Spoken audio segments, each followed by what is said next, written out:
பெண்ணுக்கு இன்பமும் துன்பமும் எப்போது ஏற்படுகிறது? காதலிக்கும் போது. பெண்களை பூங்கொடி, கோவை பழம் என்று பலவிதமாக வர்ணிக்கிறார்களே, ஆண்களை ஏன் வர்ணிப்பதில்லை?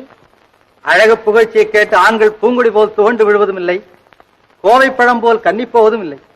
அதனால்தான் ஓயாமல் பெண்களை மட்டும் புகழ்ந்து கொண்டே இருக்கிறார்கள்.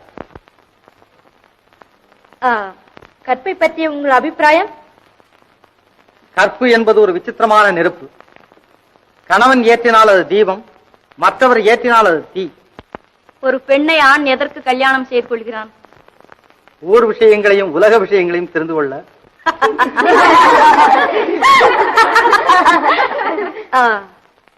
தாய்க்கு பின் தாரம் என்கிறார்களே, அது உண்மைதானே? ஆமாம், தாய்க்கு பின் ஆளவனை கண்டிப்பது மனைவிதானே. ஆட்சி பீடத்துக்கு அவசியமானவர்கள் ஆண்களா பெண்களா? ஆண் பெண் என்ற வித்தியாசம் ஆட்சி பீடத்துக்கு கிடையாது. மக்களின் உதவி என்ற நூலை கொண்டுதான் பதவி என்னும் பட்டம் வானமளாவி பறக்க வேண்டும். ஆகையால் நீதியான செங்கோல், நேர்மையான மகுடம், நிம்மதியான ஆட்சி இவைதான் அவசியம். அவனன்றி ஓரணுவும் அசையாது என்பது எமது நோக்கம். உமது விளக்கம்? அனுபவம் முந்தியது, வேதம் பிந்தியது. அப்படி என்றால் ஆண்டோர்கள் முதுமொழியை கேட்டு முடிவுக்கு வரும் ஆசிரிய பெரியார்களுக்கு அவன் ஒரு ஆண்டவன்,